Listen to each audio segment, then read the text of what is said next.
Welcome to the One in the Shibal podcast with Susie and Ed. We're just two Asian Americans talking shit about shit. How was your week? It was great. My week was good. We had my daughter's birthday party.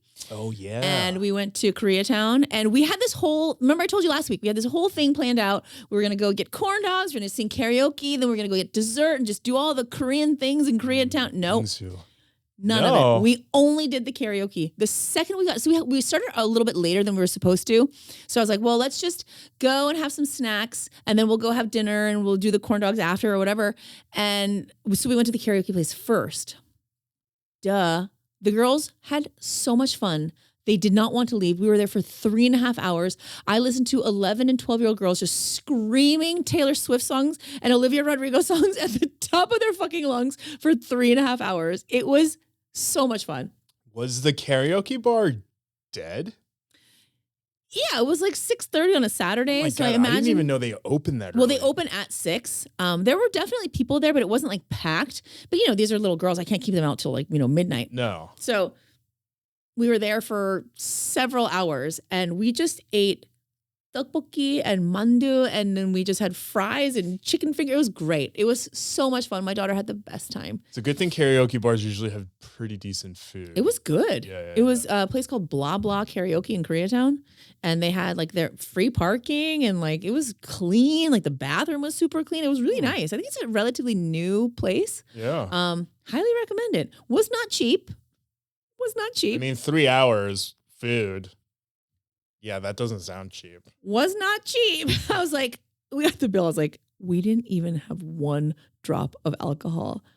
That's crazy. That's okay. I was going to take it out of her college fund. You owe me, bitch. This is my money now. But it was great. It was really, really great. She had a wonderful time. How was your week? That's great. It was good. Great. I just feel like I ate a lot. Oh. You know what I mean? On purpose? Yeah, I just, I don't know, actually. I don't know. Well, so Ron went to New York for a week. Oh, yeah. The weekend because of... How was that? Great. Because of a wedding. And then, I don't know. I think, you know what it was? Remember Ricebox where we got the tennis shoe from? So they're closing today.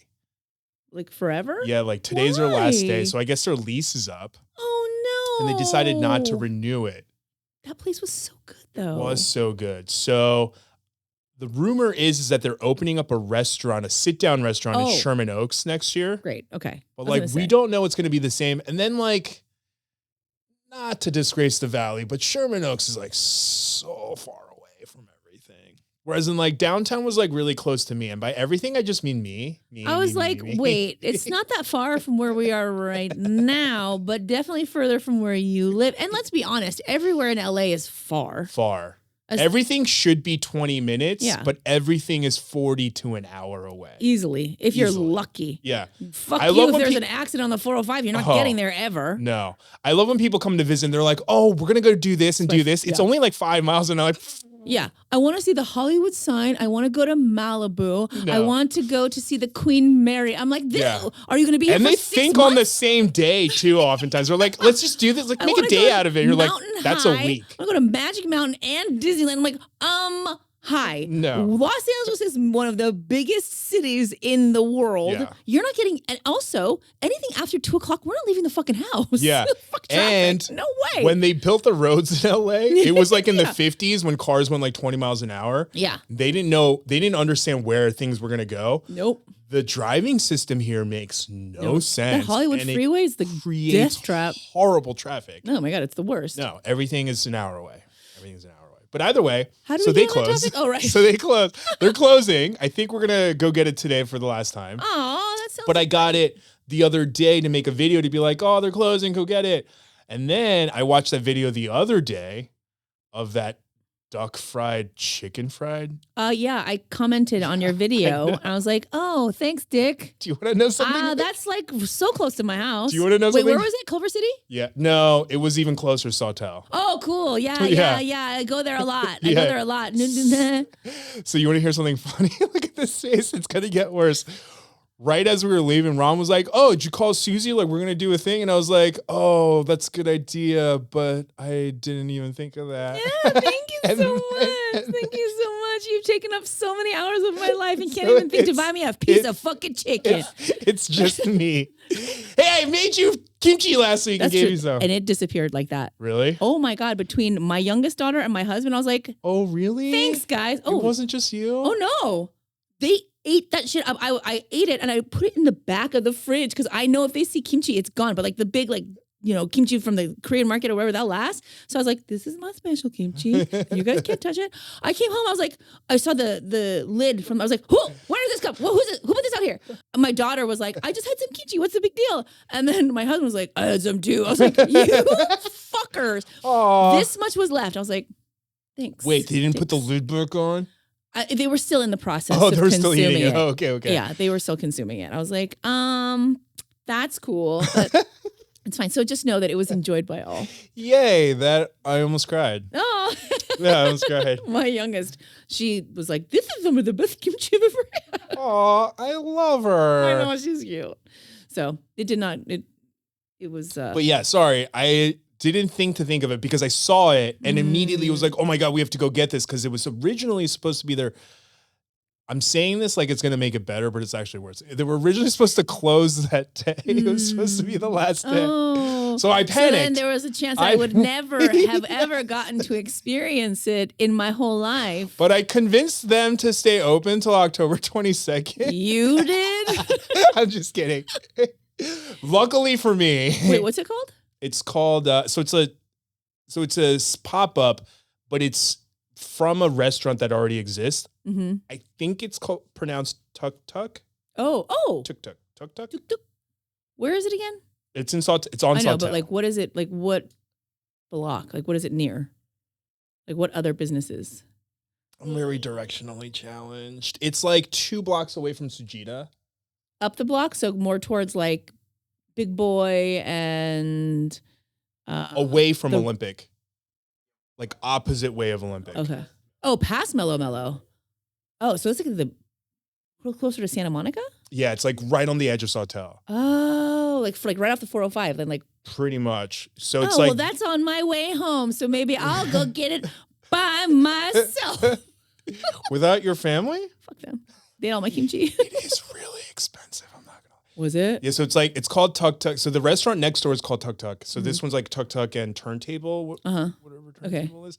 And it's a pop-up, and it was originally supposed to end on Sunday, but I think because it was so popular, it got extended to October 22nd. But they have fried chicken and fried chicken sandwiches. I think the fried chicken sandwiches are better. Really? Yeah. But it's $15 fried chicken sandwich. For a sandwich? Yeah. Which is doable for one person, but when you think about bringing a family of 4, that's $60, and that's without sides. Wow. No fries. Actually, I don't think they have fries. No chips. They don't have chips, but they have What like are the sides they have like then? dirty rice. Oh, They have delicious. like okay. cheddar cornbread. So it's like Southern style. Yes. It's really good, but with like Thai flavors. Like the fried chicken is Thai flavors. It's crazy because it has so much spice and it hits you in the nose and it smells spicy, but it is not spicy. I see. It's more like aromatically spicy. Yeah. Ooh, I want to go. It's starving. I personally think it's the best fried chicken sandwich in LA. I don't know. That's a bold claim. I think it's is- better than Howlin' Ray's. Okay, I didn't think Helen Ray's was that great. I love Howlin' Yeah. Ray's. I hate Dave's. I don't think People that place love is that great Dave's. either. I think it's gross. There's a place in Culver City. It is called Daybird? Jaybird. Daybird? Daybird? No. It's in like a little like With Bang Bang Noodles? yeah. That's Daybird. Is it Daybird? It's like dry fried chicken. It's so good. I haven't had it. Ron had it. You've had it. It's so fucking good. Oh my God, it's delicious. So maybe we do, because the place is staying open now thanks to you till October 22nd. Thanks to me. Oh, we should do like an LA chicken sandwich off. tour. I love how you were inclusive and I was like I was like, no, we're just gonna hype up everybody, Ed. Everything doesn't have to be a fucking competition, you psycho. people were like, why do you rate food to the 100th of a degree? And I'm like, so you know which one's better than the other? You can't just take off a tenth of a point? 9.7. Like this for one was instance, 9.6. for instance, at Tuk Tuk, I'm sorry if I'm pronounced. I'm clearly one of those is wrong, so I'm sorry. But the one I rated like a 9.73 and the other was like a 9.78. And I was like, if I didn't do the 100th of a degree, they would both be 9.7s and you wouldn't know which one's better than the other because clearly I have a problem? I'm an elitist, I guess. I don't know. It's a little pretentious to shave it down that much when you could just as easily say like one is 9.8 and the other is 9.7. You could just round up and down, or 9.8 and 9.6. But I'm also a little OCD and I think it's kind of funny. So it's like a little mix of all. So, and this is your life. And you do what you like. Yeah. Do what makes you happy. It's okay. This is the whole package, okay? Take it. Love it or leave it. Don't leave it. Fuckers. Please take it. Leave it. Just kidding. Take it.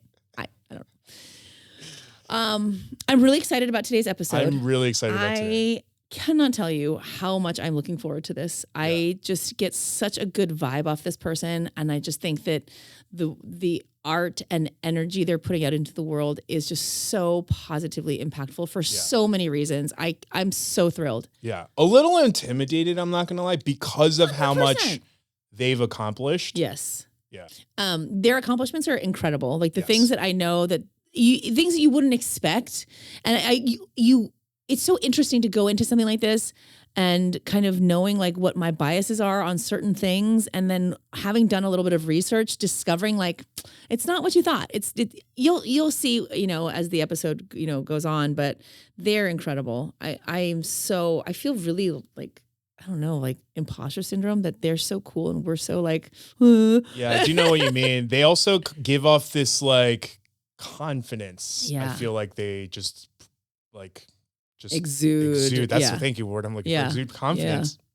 Yeah. And like from the little bit of interactions I've had with them prior to today, they're kind of the opposite of someone to be intimidated by. They're like very warm. They're very nice, and they're very inclusive, which is the opposite. You know what I mean? So for sure. I think it just like says a lot about like outward appearances, because like sometimes people say that about me. Yeah, they're like, "You're so confident." I'm like, "Oh, if you knew how anxious I was all the time." Yeah, that's crazy. Or people say that I'm such a bitch, and I'm like, correct. that one you nailed. Yeah. However. It's true. It's true. However, subscribe to our Patreon to watch the behind the scenes to see what I'm talking about. You know what? You brought it on yourself, buddy. You brought all this shit on yourself. No, but outward appearances can be deceiving. There is a big butt. You're talking about my butt? As a joke. As a joke. Hilarious. I know. That's why I laughed. Now I'm sweating. But this episode's going to be great. Thank you all for being here. And without further ado. Yeah, let's get to it.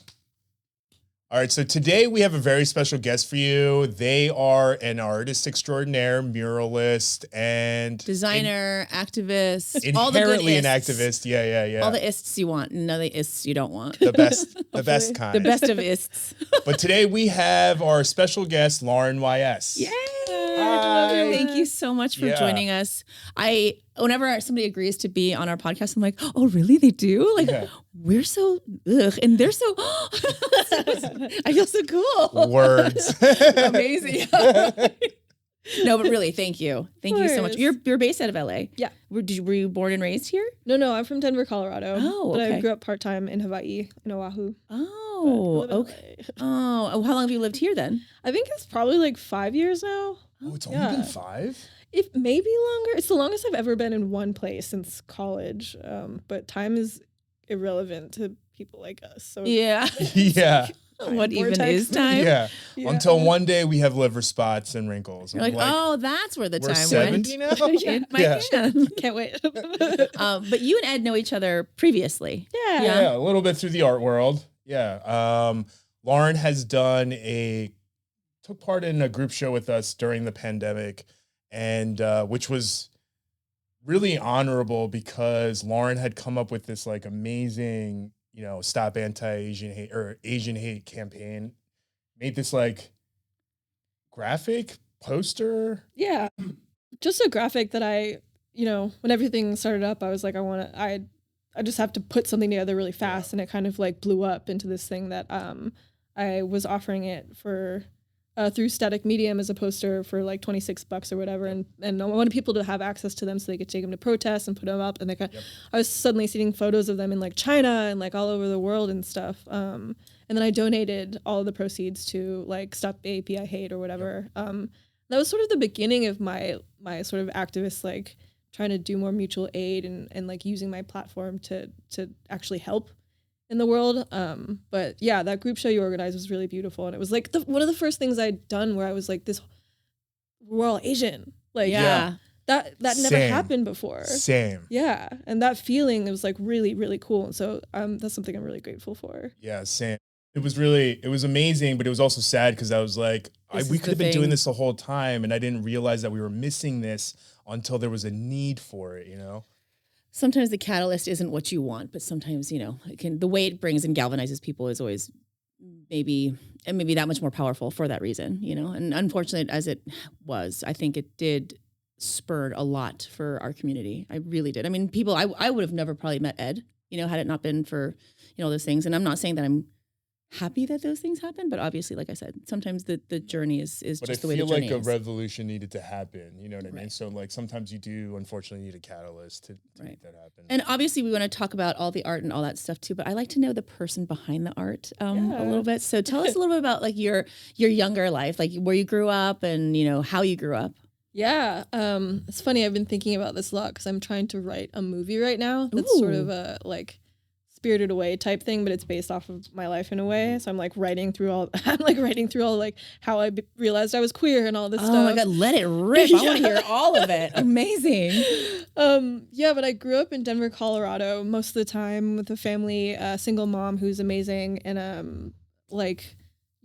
was reflecting and writing and realizing I didn't realize I was Asian until like way later. Like I used to play this game with a friend of mine at playground. It was like the cool game and we were pretending to be like a boyfriend and a girlfriend or whatever. And I was always like, I have long blonde wavy hair and like blue eyes. Like I knew that's what I was going to look like when I grew up. Yeah. Like everybody wanted to look like. Yeah. As I age, this is what I'm going to. Obviously. Duh. Because that's all you see. Yeah. Right. Totally. And no part of me was like, there's no reason I shouldn't look like that. Right. And I don't know when I realized I wasn't full white, but I'm glad I did. Well, growing up in Denver, I'm guessing there was, I don't know, was there a ton of diversity as you were growing up? I know it's really diverse now. Yeah.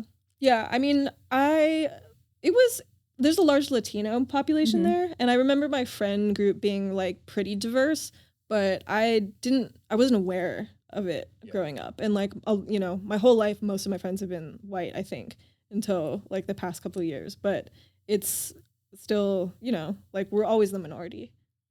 I can remember having like one or two close Asian friends as a kid. And we just didn't know that we were Asian. And when and how did the realization happen for you? I'm not sure. It's like that's like a weird thing that happens through your adolescence, I suppose, when you're like we're doing like Lunar New Year stuff and right. And as a third generation person, I can't claim that I felt like super weird or ostracized. Like I grew up speaking English. Yeah. In fact, I really wish that my grandparents had taught my mom Chinese and then I could have learned it. Like I speak Spanish, which is great. Are you full Chinese? I'm half Chinese. Okay. Yeah. Grandparents came from escaped from war from Germany and China on both sides. Yeah. But I think it's a common thing of like third gen people to be the ones who are like, I think it's really cool to be Chinese now. Yeah. But because I was so culturally white growing up, I have to like overcompensate in that realm. Where like my friends who are second gen are like, we're just, we're actually really Chinese. So we're trying to balance that out. Now we kind of come together, my friends and I, and like we balance each other out with our appreciation of culture in different ways. Like I know a ton about Chinese mythology because I can't speak Chinese, and I teach them. They're like, why do you know that? Why do you have a queue? What is a queue? Like the braid in my hair. Then I'm like, how do you pronounce this word in Chinese? Or can you teach me how to say great grandma? It's beautiful. Yeah, it's really fun. So cool. Community is so important because of that. Yeah. No, and I think that's actually a really interesting point that you made because so my parents are Korean immigrants. My sisters and I grew up Korean American, and then we all have, young children, from like 17, 18 and younger, the youngest being I think 8, and they're all half mixed race Korean Yeah. and not Korean, and they're all so into being Korean. Yeah. They are oh my all God. so into it. They text it. So my niece and nephew live in like St. Louis, and my other nieces live like 3 houses down. But they're all texting each other like, "All right, I learned this word on Duolingo. Did you pass like the 4th page of Duolingo?" And they're all like so immersed and they love it so much, which is such a different experience than what I had. And I'm like, man, I'm gonna try to not cry while you guys are doing your Duolingo, but I can't promise that. And it's just like so prideful for me to watch it happen. And I don't know. I think that's really interesting that it kind of takes that. I wonder what it is. Like, what's the difference? I mean, obviously there's a difference between. The world is a little different. The world is different. A little different. Yeah. It's sort of like just the turning of the tides, I think, Yeah. generationally, like what's happening. And I mean, now it's so cool to sort of grasp your roots and heritage Yes. because we're all starting to be really mixed and really homogenized. You said your mom does not speak Chinese. No. So then she speaks perfect American English. And I think Yeah. that might have a lot to do with it too. I Yeah. think a lot of people in my generation, second generations, have to deal with a lot of stuff that their parents have to deal with. Yeah. And not just the language barrier, but like having But it plays a part. to help parent them through like legal papers and like I have to call the gas company. I have to do all so these things didn't affect you in the same way. Doesn't So come then with the baggage. the sometimes. stigma of Totally. it, right? There was no baggage. So I think that's why you can be like, well, that's what a wonderful way I can embrace that now. I think that's the freedom to do that. Mhm. Yeah. Aw. I mean, it is a privilege too to be, not have to cope with like the difficulties of feeling othered or strange Sure. growing up. But that's also part of why I wanted to shift my work towards like educating and edifying through Chinese culture because my grandparents came here and had to suffer through like Yeah. moving through America as Chinese people. Like I Right. might as well like share and proliferate my culture in an honorable way It's so rather than just being like, it's cool to be Chinese. I'm Right. Asian and I'm cool. Like do right, something right. honorable.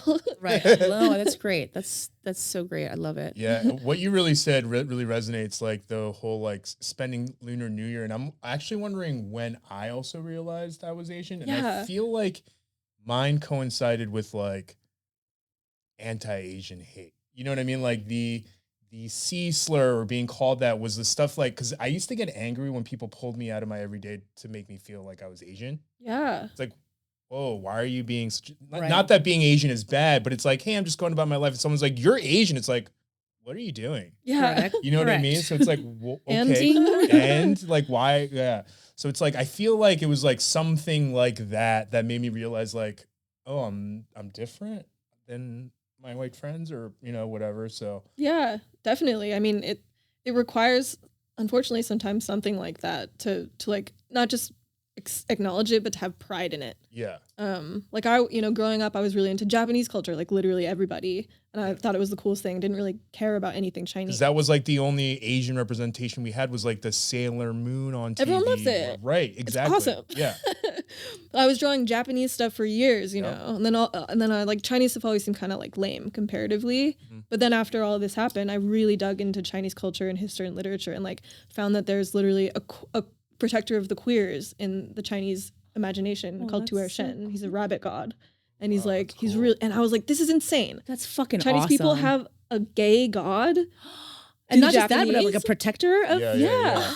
Like Yeah. a positive. That's so Totally. Yeah, like a awesome. force. So I I'm love obsessed. that. It's so cool. And then all of a sudden it's like I like this, and this is actually something I can paint about without Right. feeling like and feel some like stealing. deep connection and relationship to, and like that's awesome. I wouldn't. I I would always- have never known that. I always Yeah. kind of pegged you to be an activist, but I guess now that you say it that way, I am realizing that you were always very representation forward, but I guess your message became more clear during the pandemic, I guess, right? That's Yeah, I think so. I hesitate. I'm always saying like I wasn't an activist. I didn't give a shit about politics or anything as a kid. I just wanted to like paint fun stuff. But then I look back and I'm like, oh, I've always been painting about like feminism Yeah. Mhm. and stuff like that. But it never. always came across that way to me. Good. I'm Yeah. glad. I had no idea really. Yeah. But then I think like I really realized that I could make a small change doing this stuff. And then it's hard.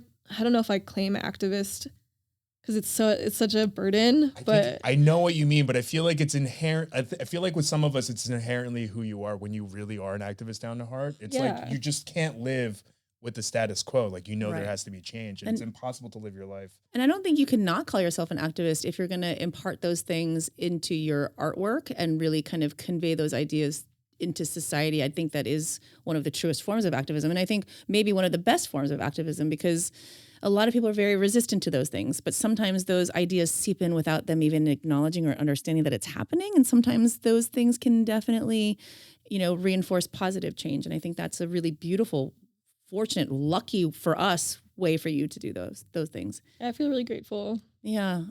I feel grateful to now know your art because, well, I mean, let's just dive right fucking into it. The piece that you did for Maui, the Captain Cook. Oh, yes. Yeah. Yes. So badass.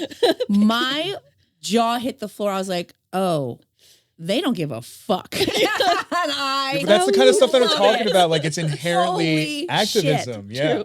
Because like you're just like, this things need to change.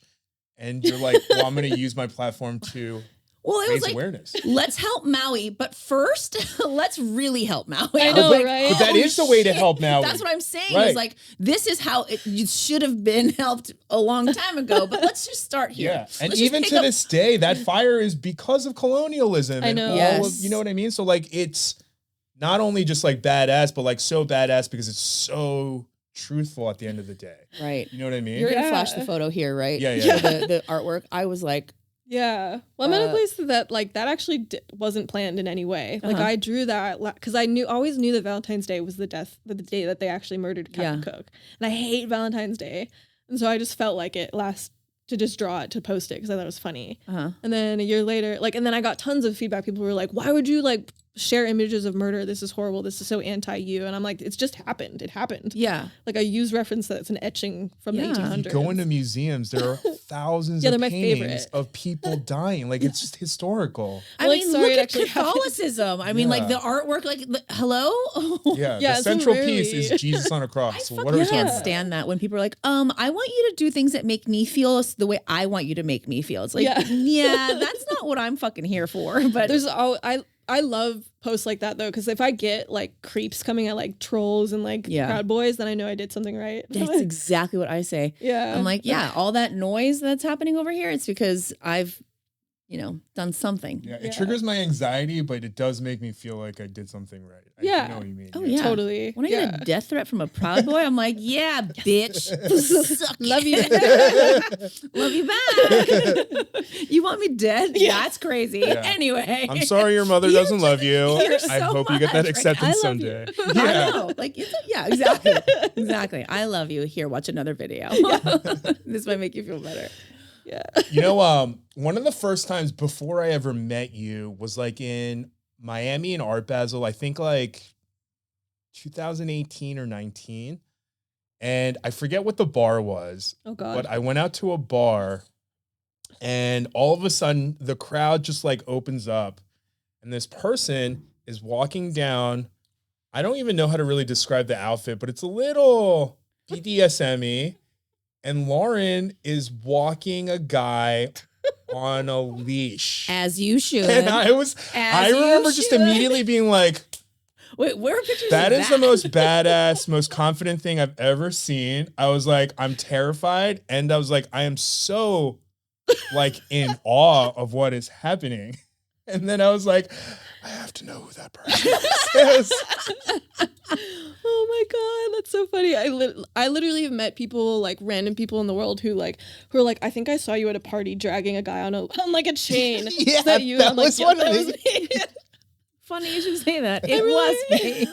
Amazing. I'm so glad you witnessed that. What was Yeah. it for? It was for Art Basel, which is, but I think it was just like an Art Basel party at a random bar.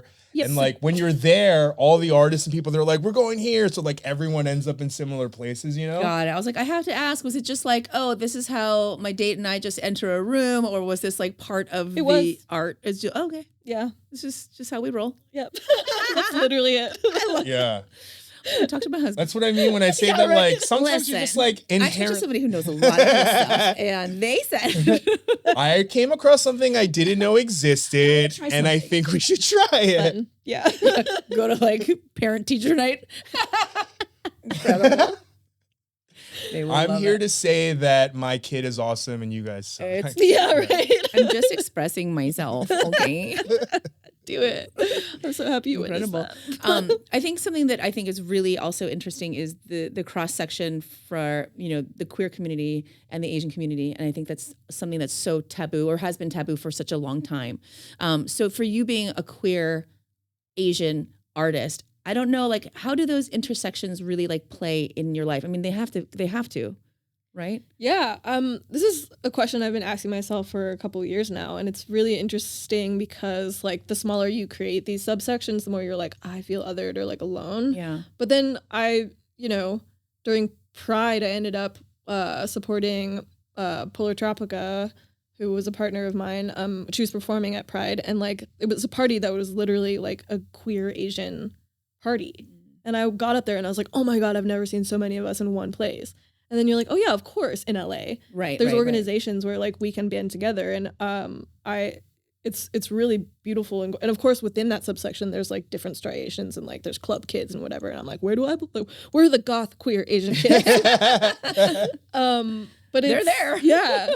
Yeah, but I feel like it's such an untapped thing that I'm a lot of my job and my process is trying to figure out where those intersections are, which is like, doing the research about like Guan Yin, who's like the gender fluid, like, goddess of mercy or whatever, or like Tuer Shen, in my work a lot. And then it's cool, like when you have so much energy in the work that you build, like people come out of the woodworks. And I meet more queer Asian people because I make queer Asian work. Mm-hmm. And I have, because I run a platform called The Leverett Spirit, which also refers to Tuer Shen on Instagram, where it's literally, I curate queer artists of color. And I started that during the pandemic. And so I have like eyes on all these like artists whose work I love in other cities and stuff. And I can meet up with them and try to talk to them and stuff. And then my partner, Mo, who's a tattooer, is half Japanese and queer. And like we've been together for on and off for like 10 years now. And so like having these deep, beautiful relationships with people who also reflect these identities is something that is like so important to me. But we are still really, there's more of us than you think. Yes, is what I'm learning. Of course. And that must feel comforting. Yeah. Right? Yeah. In just the work that Ed and I do, we come across a lot of different types of people.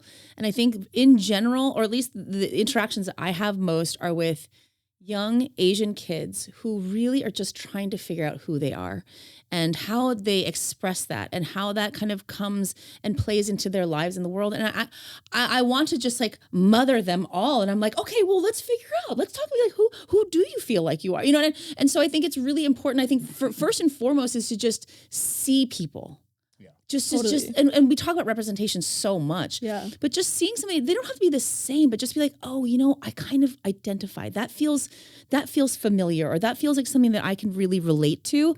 It goes so much further than I really ever knew. Totally. I never really grasped that until it started happening in this way for me on the other side of things. Because I think I had just been grasping for just something out there. Just, I'm much older than dirt. I feel that way too. Yeah.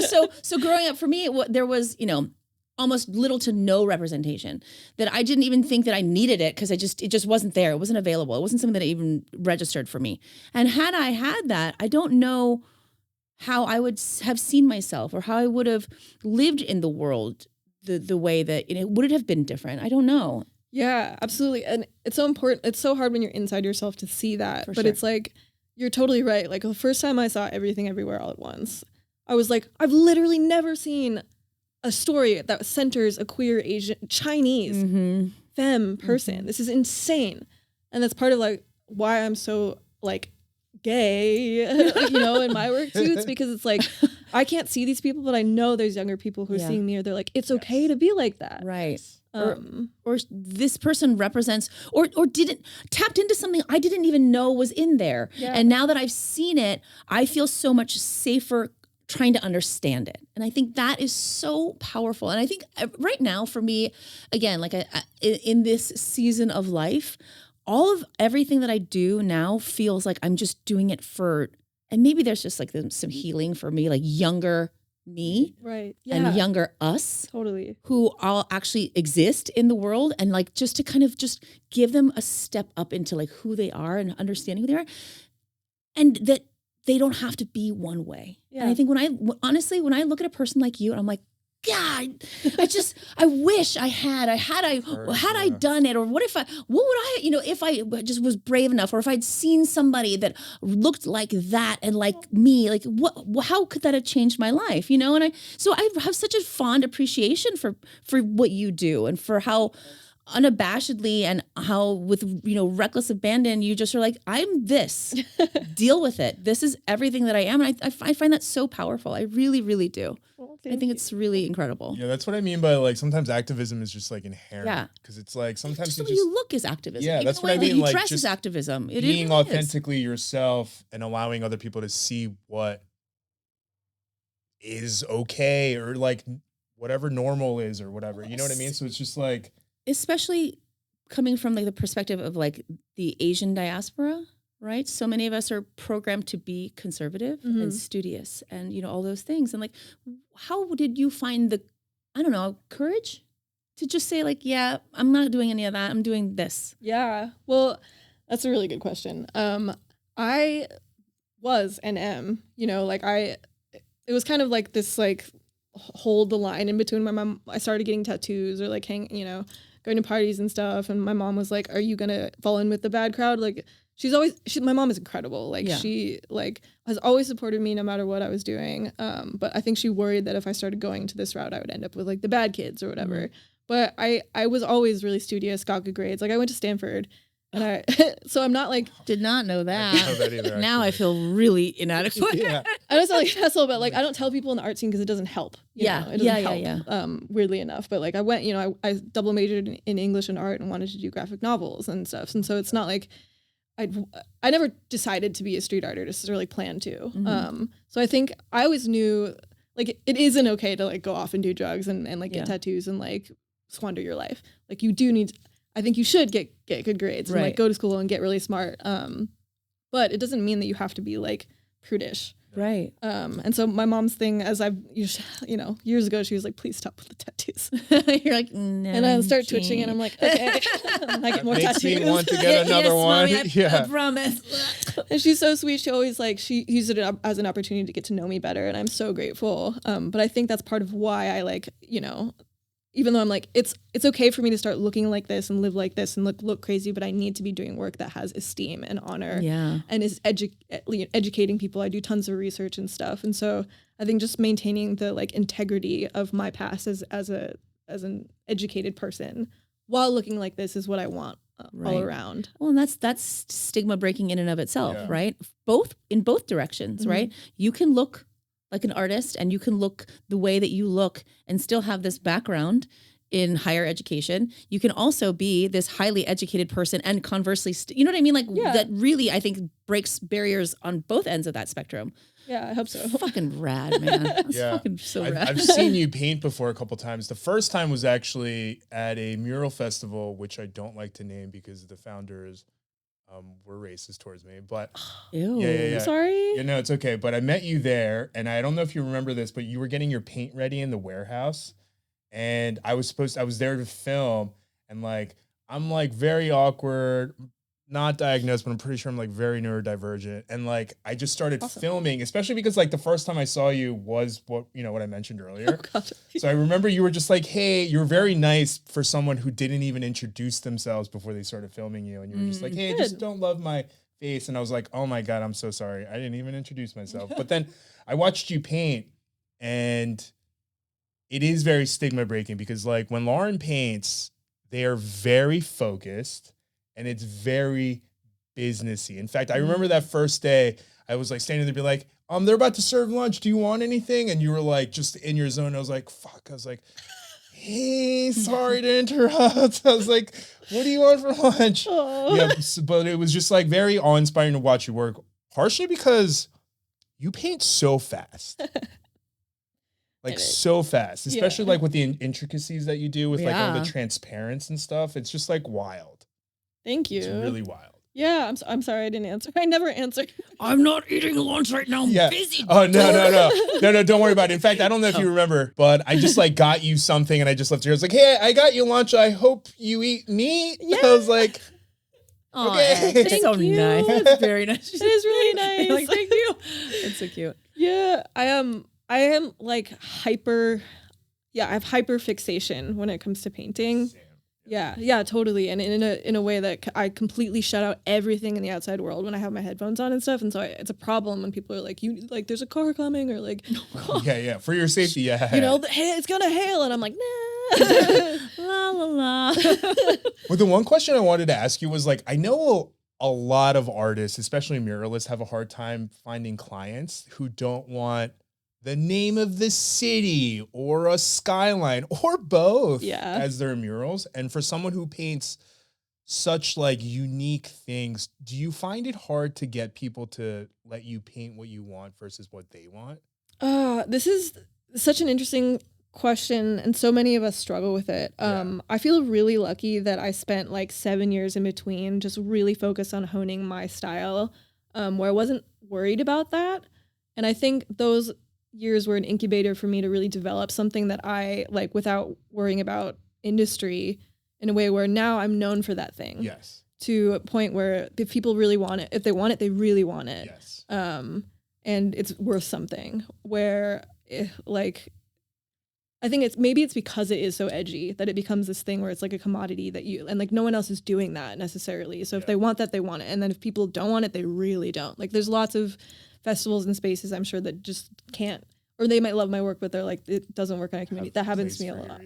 But I also like I've heard that before, and I love working with curators to find something that works for a space. I'm like, I'm a public artist, you know. I'm never gonna be anal about something and be like, no, this is what I want to paint lesbians.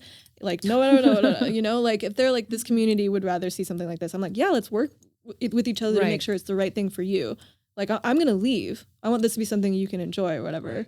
But it is tough sometimes. Like, I do have to tone stuff down a lot of the times, but I'm so lucky that I have people who will let me do whatever I want a lot of the time. And I hope that continues too, because a lot of the reason I get around is because I'm representing queer people, and not a lot of people are. No. And so I love, especially in the Asian space. Yeah. Yes. Exactly. And I think like I don't want to be like pigeonholed. However, this is what I love making, and I think it's really cool that people want to do education within their spaces, like through my work. That's like what I'm here for. Yeah, because sometimes I think even with the imagery, even when your artwork isn't quote unquote provocative or whatever, I feel like sometimes just the imagery, your style makes it very standouty, which sometimes I think associate that with like, whoa, that's different, and different is provocative for me, you know? But yeah, every time people are like, I have such a hard time, I'm like, Lauren's out here doing their thing. It's not easy. It's not, yeah. It's not easy. Imagine. I think what I would say to any kind of like aspiring artist is that it's more important that you develop your own style and voice, because you don't want to get stuck doing stuff that you don't love. And then also, if you don't push it to somewhere where it's something like super unique, then there's a lot of people making really similar stuff, and you're going to be fighting for wall space. It's the most important thing, if you're a real artist, is to be making stuff that comes from your soul, and people can feel that, and they'll find space for you.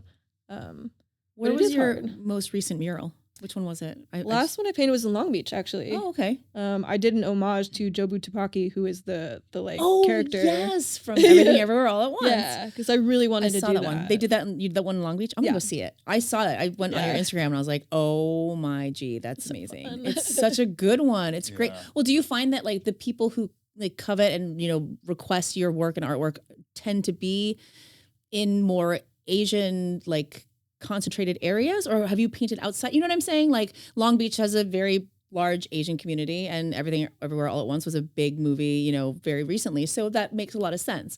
But like, could you go to like, I don't know, Boise and paint something similarly and feel like you'd get that same kind of reception, I think it's a case by case thing. And it's ironic because I was actually supposed to paint a whole library for Long Beach. Mark Twain Library, and I was planning the whole thing, and it got approved, and then at the last moment one woman came in and was like, I don't like this, it's too Chinese. That's what I'm getting at, because the neighborhood is Indonesian or something like that, and I was like, whoa, that's one I've never heard before. And And so it actually went the opposite way for that one. And I ended up on a different, and I painted on a queer coffee shop, which was great. But I was like, whoa. Yeah. Okay. Asians versus Asians. Yeah, that's crazy. Yeah. Well, I didn't even think about that aspect of it. Me neither. Yeah. Neither. Me too. And you learn to just be like, all right, it's your loss, whatever. It's also on Mark Twain Library, which is not Asian at all. At all. Yeah. Right. So like something else would have just been great for all of us, but okay. Yeah, that's fine. Sure. Wow. But I'm painting in Cincinnati next year, you know, and I think a lot of the reason they want me there is because so I can represent queer Asian identities. And so if how good the mural program, it really depends who's in the organization. Yeah. And probably even just like what part of that city I think probably has so much to do with it as well. Yeah. Interesting. Yeah. Is that for Blink? Yeah. Yeah, they seem to be pretty progressive when it comes to awesome the stuff that they do. Sorry for who?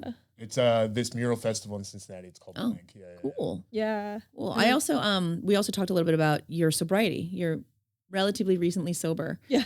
And when I talk to artists who are also sober, who were artists before they became sober, I wonder, you know, because again, there's this romanticization of artists and, you know, how their process goes. And a lot of that can be fueled with right? drugs and alcohol and all that stuff, right? Yeah. And so I wonder, right? Or like a lot of people say like, I mean, a lot of musician friends and they drink a fifth of whiskey and then they can write their music. And I wonder like, is it like a tap? Like if you close that tap, does it close the other taps too? Like has that process, how has that affected your art? It's been hard, mostly just changing your lifestyle. Yeah. And I never used drugs or alcohol to make work. Like I was a straight edge kid, like through high school and stuff. And like the psychedelic stuff in my work never came from psychedelics or whatever. I just like that stuff. So I don't think that I ever relied upon it. I just got chemically addicted to something like lots of like thousands and millions of people do.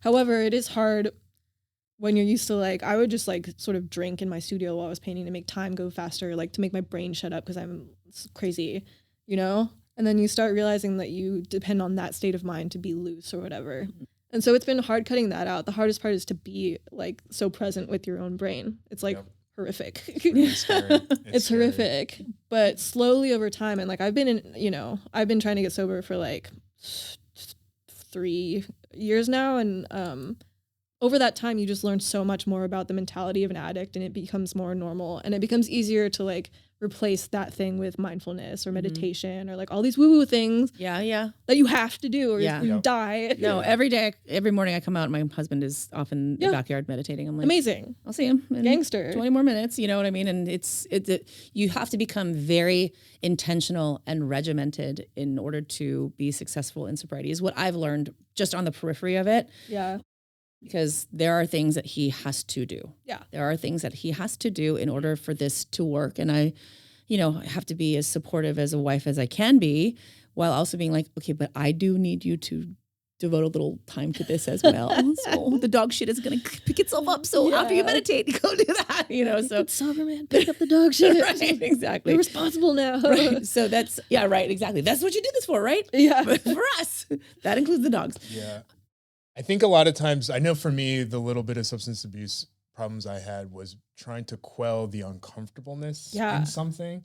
So when you stop doing that uncomfortableness is not only present, but it becomes louder. Way louder. Yeah, and it's that, trying to learn to process that, be comfortable with it and live with that. I think that's the really hard part.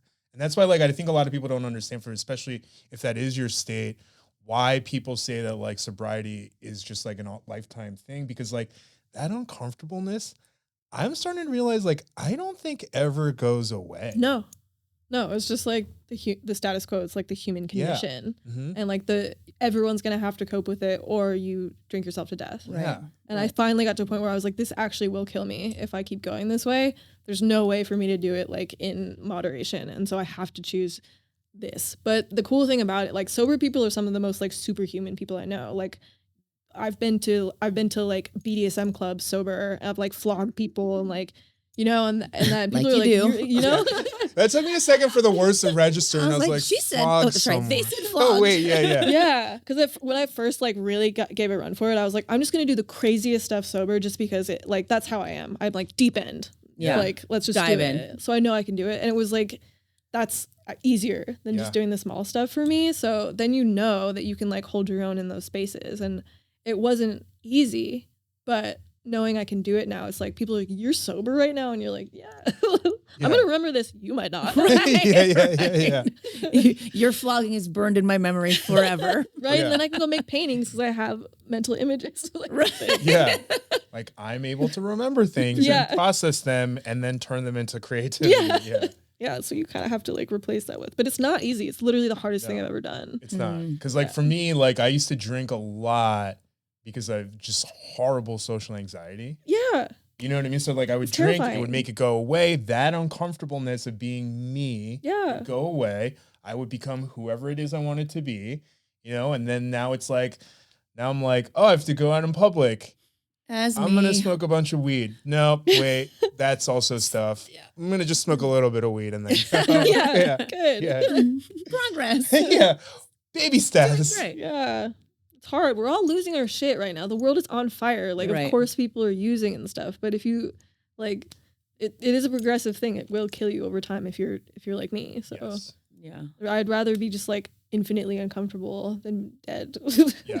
We would, even though it's pretty selfish, we would also, you be here. Yes. Because like, we like, also want that. as we've discussed, like the stuff you do is very needed, you know, like even for Susie, who's like, I grew up in LA and like, I felt, you know, like alone in my Asian experience. It's like, that's a very common, I think that like almost everyone goes through that. Where I've they never don't talked feel to a understood. Person of color or from any marginalized community that hasn't had that, like, I feel like I'm alone. Yeah. I feel like there's nobody like me, or I feel like this experience is solely mine and I just have to like, you know, either rail against it or deal with it in whatever positive or negative, you know what I mean? Like there's just no way to understand or know how to navigate it because you just feel so isolated. It feels so isolating. And I feel like that's a horrible way to feel, particularly if you're a child or a young person who's still trying to understand who they are. And I think that's why I don't know, I find such value in conversations like this because they need to hear it. They need to hear it. We're out here. We're out here.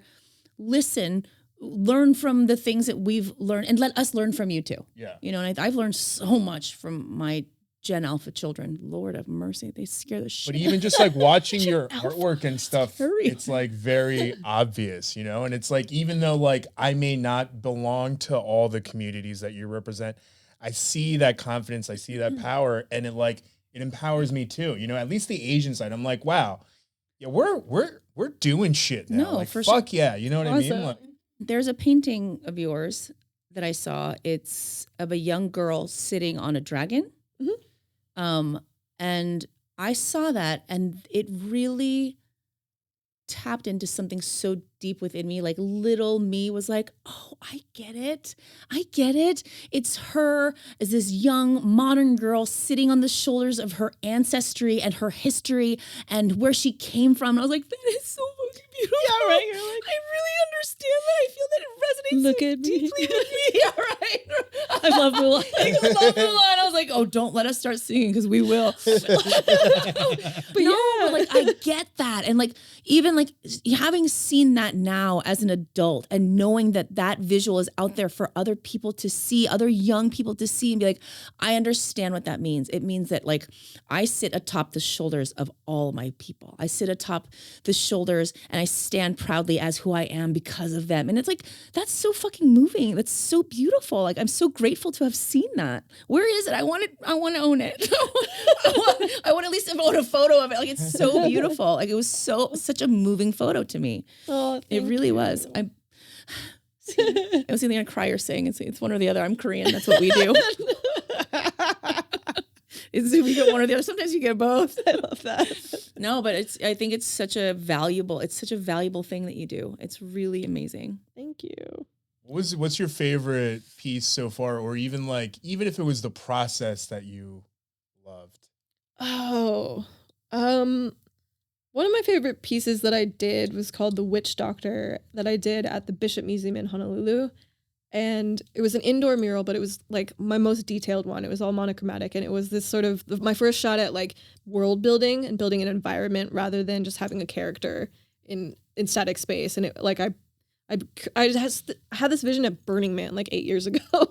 where I saw this like old decrepit, like cool psychedelic witch type sage woman in a corner of a vendor stall with all these bottles full of salves and teeth and eyeballs and stuff. And it was like, you're in a video game and that's the person who has like a clue to get to the next thing that you want to find. And I spent all this time during the pandemic drawing this and like drawing every little jar and everything. And then I decided to turn it into a mural. And it was one of the first times where I was like, I don't know if I can pull this off. It's too crazy. And then I had two Chinese friends actually come assist me. And so painting that together was something that felt really good. And I think it spurred me on to my next like adventure, I suppose, which is like literally building a world or like writing a movie or like creating a narrative for my work. Which is what you went to school wanting to do, yeah, right? Exactly. Did you ever get to do that yet? So 10 years later, you know, like I taught graphic novel courses in college and stuff, and that was my initial thing. And then street art caught me because I wanted to travel and everything. And I'm so glad, because if I tried to write a book when I was 22, I had nothing to talk about. I didn't know anything. Right. Now I have 10 years of traveling the world and everything. And so now I'm literally trying to do that right now. Like write like a Miyazaki-esque type film that ties all my stuff together. So it's really scary. I want to watch it now. I know, right? Me too. It's not done. Are you going to try to do it into a graphic novel first? If I had time. I bet that would do well. That was always my plan. Literally my whole life that had been my plan, but it just takes so long to make a graphic novel. Yeah. Like, I mean, each panel is a different piece of artwork. Yeah. And there's like thousands of panels. Yeah, hundreds, if not thousands. I constantly think about doing that. I just have to, like I would need a long period of time when nothing cool was happening in the world. Oh, so never. Never. Never. That's hard. That's going to be harder to come by than anything else. But I want to. Life is long. But yeah, I'm kind of doing it backwards now. But I really, But I'm painting a mural I'm leaving in like 2 days, but I'm going back home to Denver to paint a mural that I'm really excited about. What is it going to be and where? It's in Rhino, which is like the central like arts district, but don't tell her, but I want to do something for my mom, but also because she brought us up there and in Denver. Yeah. But I also am incorporating like all my family members as their Chinese zodiac characters because I wanted to look at it and be like, we're all together. So but also as an homage to like the Chinese American history in Denver. Like there literally was a massacre that happened in Denver. Where if you look at the etchings of it, it's like people chasing people who have my haircut. I know exactly what you're talking about. Yeah, in Denver. And so I want it to also just be represent, I always like, let's do history and family history and stuff like that. But yeah, that one should be really fun. I'm excited. That's amazing. Oh, that's so cool. Have you ever painted your mom before? I haven't, and that's why I feel like my family's always like, it's so funny. I used to make them paintings for Christmas and stuff. They're always like, thanks. Oh. This is worth something someday. You're welcome. You sell it on eBay. I don't care. No, but doing that with your family has got to be a very different experience, right? Versus like making up a mythical creature or even just interpretations of other people, but your family, that's intimate. And also they have access to you and they can tell you what they think, which is different. That's always a different experience. Is it going to be like of your mother or just like the interpretation of your mother? Or like, do you know? I mean, you must. I'm still working on it. Okay. I told her I want to take photos of her to have like a semblance of what she looks like, but I also want it to be one of my characters, so it has like all these cool accessories and like magical stuff floating around. So it's not I don't like painting reality, but I wanted to evoke her spirit, her essence. Yeah, and I don't want her to feel like weird about it. So like her face plastered on the wall. Yeah, exactly. I don't want people painting murals of me. Like like I get that, but I want it to be like for her. Yeah. Oh, that is so lovely. Well, it's funny you say you don't like painting stuff that like is realism, which I get because like your stuff is so embedded in fantasy, but it's so realistic. Yeah. Like, if it was real. You know what I mean? And I think that's why it's also so captivating. You're like, why isn't that reality? I wish it was. I mean, I want to ride on a dragon. Yeah. Right? So bad. I wish my skin was green. Right? I know, right? Thank you. I always think like, I look at my style and how it's evolved, and sometimes I'm like, am I really starting this weird like uncanny valley thing a little bit too hard where it's like, everything got really rendered really fast because I picked up spray paint in a way that I never planned. So now it's all like very realistic. What was your medium before that? Just oil or just drawing and literally like watercolors or whatever. And when I started spray painting, I had no clue how to use color. So I kind of learned it all at once, and I painted so many really bad murals, like really embarrassing. That's crazy. When did you pick up a spray paint? Like 10 years ago? 10 years ago. Yeah. 10 years ago, I sucked. Doesn't your hand hurt? I know this is like not like probably the least important thing, but like I feel like my hand would just It does. cramp so In the bad. beginning, you're like, my finger. Yeah. I got an ouchie on my finger. But for real Yeah. though, you try doing this for No, hours that's on what I'm pressure. saying. It hurts. I was like, I've watched, I have a friend who does murals and I've watched him do it. And I'm like, dude, like even just like the pressure of holding the can, Yeah. I could never do And it. then like hours later when your finger's numb and then you have to like change the pressure to make sure it's not too heavy so it's light and you're like, Yeah. my finger's numb. It doesn't look as easy. I mean, it Fine. looks a lot easier than I know it to And it's be. not even just the finger. It's like your back. Everything hurts. Yeah. Everything hurts. I know. Sometimes just filming murals, I'm like, I'm just standing here still for 8 hours and I'm in so much pain. I'm in so much pain. So my friend Jonas, he does murals all over LA too. And the way that I've seen him like grid things out, I'm like, I can't even, because the idea to me of painting something so up close and then having to like zoom out to see it from like, you know what I mean? Like I can't, like it blows my mind how you can be so up close and intimate with it for something that is so vastly huge. How do you even, like, what is the process? I wouldn't even know where I left off. I'd be like, was I on this eyeball? Which eyeball? What was A that? lot of artists use grids. I'm pretty sure Lauren doesn't. You don't? Yeah, No, Lauren never. doesn't. Lauren freestyles.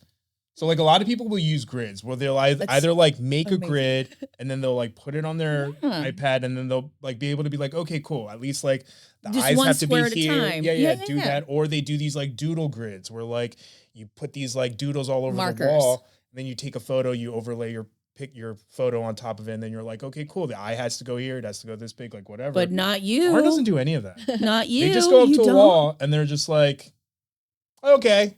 And then you're like, what's happening? My brain could never. Yeah. Wait, Yeah. so you just like Just like blank wall drawing. and you just go. Yeah, just like drawing. That is And never once have I ever incredible. come across Lauren's one. I was like, oh yeah, proportions are a little. Well, no, off. Because I kids. fix it really fast. Never.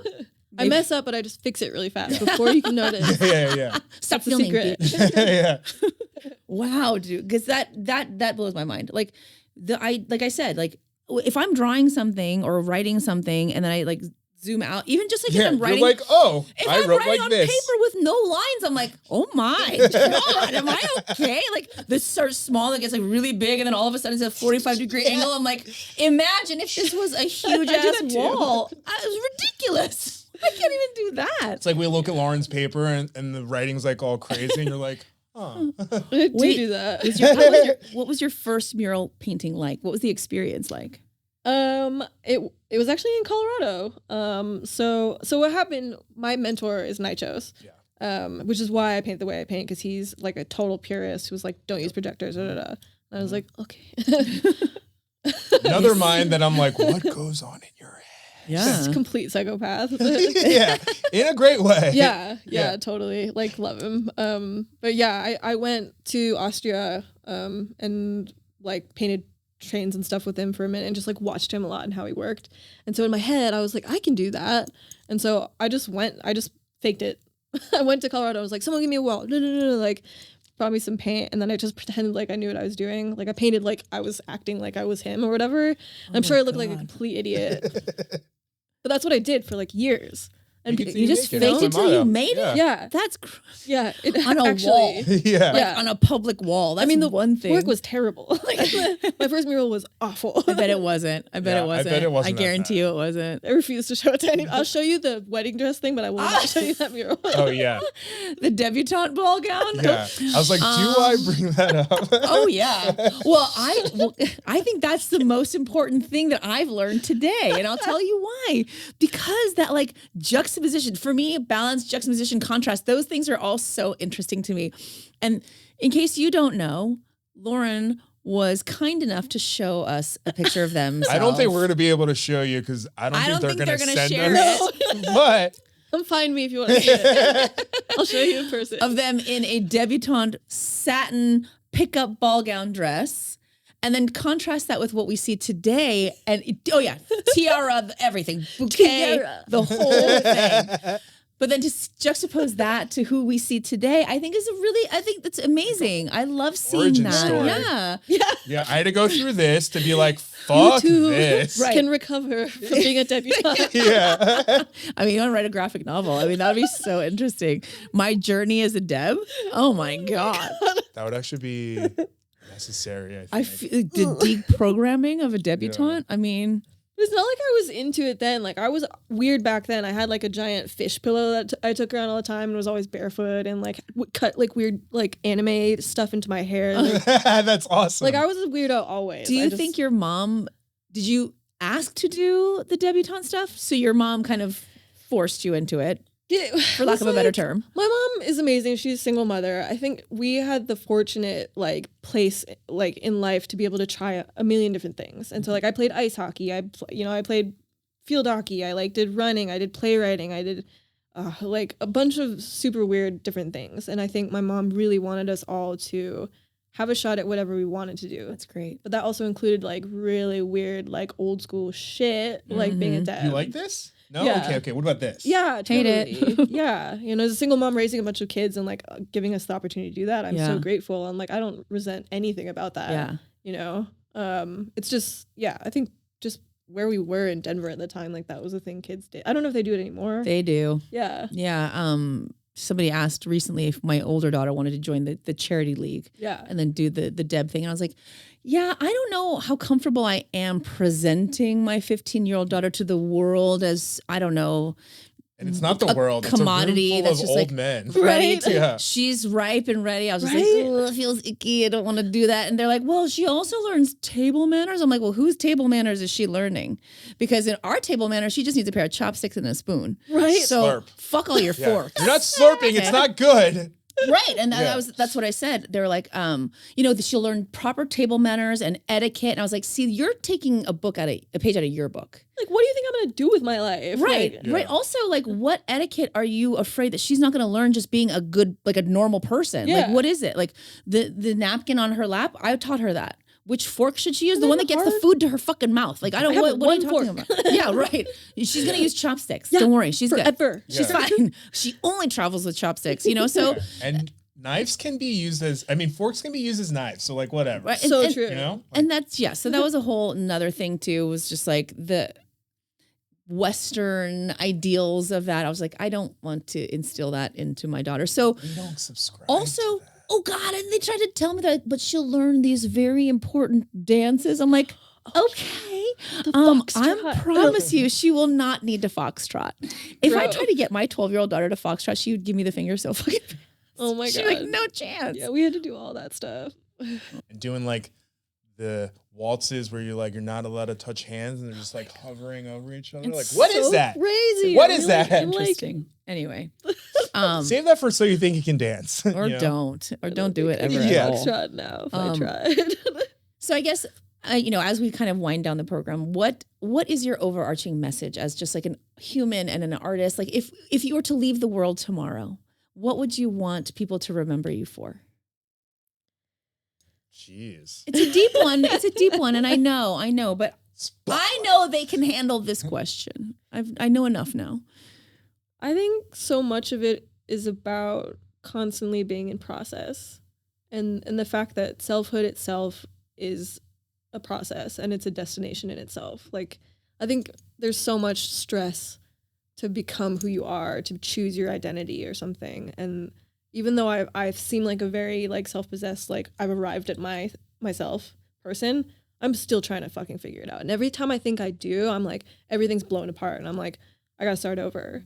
And the discomfort of that and getting used to that is something that I think will allow people to enjoy their lives more, and to forgive yourself for things and to be proud of who you are and where you come from and to like really love who you are becoming at all times. And then don't be afraid to throw things away and start over. I think part of being like mixed is like, or like all these liminal identities means like you're not confused. It's just that you're a type of human that is like becoming more and more themselves these days. It's a destination in itself. And like, I think we get to define it. Being lost isn't the same as being in progress. Mm-hmm. That saying, not all who wander are lost. Mm-hmm. Tolkien. Don't even get me started on Lord of the Rings. Such a nerd. See, I told you they could handle a question. That was a perfect answer. See, I knew it. I'm glad. I had no hesitation asking that question. Well, we want to thank you so much for being here. I cannot tell you, like, I am so inspired by you. Oh, I value your time so much. And the fact that you've spent even any amount of time with us dorks is really, I feel so honored. I'm literally alone in a room drawing. Just like so excited. You're like, talk to me. I can talk. I like talk too. Yeah. Yeah, I went to your studio that one time to pick up that one piece for the group show, and I was just like, Oh yeah. Oh yeah. Sorry. You were working on that like big. I think you had a show coming up in Hawaii, and you had that huge moving piece. Remember that one spinning piece? Totally. You were like working on it. And I was like, what is that? Like, My what understanding is that you that? live in some kind of commune type. Yeah, like space? a magical warehouse space. Did I show you the back? Yeah. Good. I'm so glad. Yeah. It's like You're like, this wall isn't a wall. And I was like, what's happening? And I was like, what is happening? It's just your mind. But it just disappears. Yeah, I've been living in communes for the last 10, 15 years, in like various levels of disarray. But I love living with a lot of artists and communities and stuff. But this one's really great because everyone is really like really serious and very committed to their art. So it's less like people doing drugs than, you know, whatever. But it is still really, it looks like Disneyland, but weird and artsy. And like, I live in like an adult treehouse. Yeah. What I was explaining to Susie was, I was like, you know, when you go to like Vegas sometimes and like they have those like, you're in Italy, but it's like all indoors. Exactly. It's like that. Exactly. You like walk in, you're like, I there's feel a like I'm ceiling, but outside what is inside. happening? Yeah, and yeah. I feel like, It was okay. magical. I have to see it. Right. I was like, Yeah. I I see don't it. think I could live here, but I was like, this is magical. Because I was when I like, think of commune, I think of like a plot of land out in the middle of nowhere and somebody like proselytizing that he is like the Messiah or like whatever. Yeah. I don't think of like art commune. Like that's not where my mind Some was. of So I was them like, were like that. yeah, you're like I have lived at those Yeah. too. Not my favorite. Yeah. Yeah. So when he explained what it was, I was like, that this sounds. this one was like a whole warehouse that was just like art stuff everywhere. There was like metal art stuff, like Yeah. welding stuff. Like there was so much. Wow, Yeah. that's incredible. Yeah, it's really cool. What do you have? Do you have anything coming up? Yeah, that's what I wanted to close with. Yeah. So I'm painting in Denver and then I'm painting in South Africa a little bit after that. I'm really Whoa. excited. What are you painting in South Africa? I don't know yet. It's still coming together, but I've never been to Africa. Yeah. So I'm Mural really excited. festival? It's for a Pangea seed. So it'll be something ocean related, which is really awesome. Yeah, I'm stoked. And then I'm doing Basel in Miami. And I'm in between, I'm working on this film thing. And then I have a show with my partner, Mo, who I spoke about before, next April in Philly. So I took like a hiatus from painting paintings for like a year. And I'm Is Mo back from to Philly? it. Mo is from Vancouver. We just picked this gallery. I let him pick the gallery. So, but I've never been to Philly. And I heard they have a great like public arts initiative. So Yeah. I don't know. I lived in Philly for a while. Word. Yeah, it's nice. It's at Arch Enemy Arts. Oh, yes. I know of them. Yeah. Yeah. Cool. You are busy. And you just painted Always. finished a Meow Wolf too, right? That crazy installation. Yeah, I have my own room at Meow of Santa Yeah. Fe, which I finished I did it around this time last year-ish. Okay. So that'll be there for at least I think 5 years. 5 years. Okay. So Yeah. go check that out if you guys are in Santa Fe. Yeah, please. It almost killed me. Yeah. Wow. What happened? Oh, Oh, you just mean like it was so much work it almost killed you? yeah, and or it something happened else? like Something literal. right. I was the first thing I had to do right after like a really huge like personal thing in my life, and so it actually saved my butt, but it also almost killed me. Yeah. Okay. I see what you're saying. I have a But lot yeah, of those it's in like my life. it's a big room. It looks like, and it's like a hall of queer ancestry. Yeah, pretty much. That's a really good way to describe it. Oh, Concise. thanks. Words good. I don't usually hear that, but thank you. Yeah, tons of symbolism. Like there's an altar de Tuashen, the like queer god, and like the faces of your ancestors, and then a big rotating sculpture, and like lights and Black sounds lights and holograms. glowing. Yeah. It's weird. Yeah, it looks so cool. Thank you. Wow. You know, I'm always so intimidated by people who are artsy and know all of I just get intimidated because I feel like it's just so outside of what I know. But you have been so incredibly delightful. You're such a sweet person, and you're so, I don't know, cool and smart, and you can do all these cool things. And I'm like, this I'm a nerd too. I know, but that makes it better. But better. I'm in awe of you. I'm like so enamored by you. I really am. You're so sweet. Nah, I'm not. Yeah, no. Lauren really does a lot for the art community. Yeah, Even like really. Julia Kimchi Juice is like a good Yeah. friend of mine. And I love her. I remember the last time she was here, we were like geeking out. She was like, yeah, I'm going to go to dinner with Lauren. I was like, you lucky bitch. You lucky bitch. Well, if you ever should want to have escape your dinner. 1-bedroom, painting, I would love to go have dinner and hang out. Yeah, think- I do. Have you even met Peter before? Peter Lai? I talk about all the time. My like gay No, elder. I know who you're talking Yeah. about because I've seen him in their posts, but I've never met him. No. Okay, I should I always like to try to organize big like Asian kid Yeah, lunches. please. But I you should would meet love that. him. Okay, because yeah. we have this fantasy where we have this huge party with all of our Asian like content creators, artist friends, like our should. politician, like everybody, just like a big fat Asian Yeah. party where 'Cause we I all think just like we're all hang in out. the I think it'd be same room. so incredible. I think all three of us like didn't really find our Asianness or like feel comfortable in it until like maybe the last like 5 years or Yeah, so. totally. So yeah, like So we're embracing all for the shit out of community that. building and Dude, we should plan it together. Yes. Like Yeah. I need more stuff like that. I fell off Yeah. with it. That And we would can all be wear awesome. outfits. dope Asian food. Yeah, we can all wear debutante ball gowns. That'd be so fun, but I would really love that. Yeah, I think I that'd would be love let's incredible. do it. Yeah, I let's mean, figure it while out. Let's in plan it. between all of your whirlwind travels and things like Yeah. that, but I would really love that. Yeah, It's a yeah. great idea. Okay. Yeah, stay tuned. Yeah, really. Yeah. We thank you so much for being here. course. Really, Yeah. truly. Thank you, Lauren, for being so open and sharing your insight and your experiences. So Where can they find Lauren? oh yeah, tell us about your social medias. Oh god, don't make me do it. You have to do it. I can do it. Right? My really intelligent handle on Instagram is Squidlicker, SQUID.LICKER. Don't make me explain it. I can't. It's okay. LaurenYS.com. Pretty much that's where I'm at. But you can email me at lauren@laurenys.com if you want to give me money for art. Give but her money. give me Yeah. money. What better cause is there than art? Queer Asian Yeah. art. We support it, and so should you. But Thank definitely you. follow Lauren. Trust me when I say that, like, it'll help make you feel like powerful in your life just randomly That because is you're the like not truth. expecting it. And you're like, oh, yes. Yeah. That means a lot That's to the me. truth. Please make sure you follow them. Otherwise, you can find Suji at, Sujo1 on TikTok and Instagram. and I'm at Etch a Sketch with a J on everything. You can find the podcast at What in the Shibal. That's SHIBAL. And feel free to email us with anything. That's whatintheshibal@gmail.com. Also, Susie and I, we did set up a Patreon for What in the Shibal. It is linked in our bio, in the descriptions as well. So if you do want to become a producer of the show, just make sure you check that out. Otherwise, make sure you watch us on YouTube. Please like, subscribe, and ring the bell. Ding-a-ling. Not the ding. It's the ding-a-ling. There's gonna ding-a-ling in every episode now from now and forever. Otherwise, thank you for watching, and we'll see you on the next one. Okay, bye. Yeah, cute.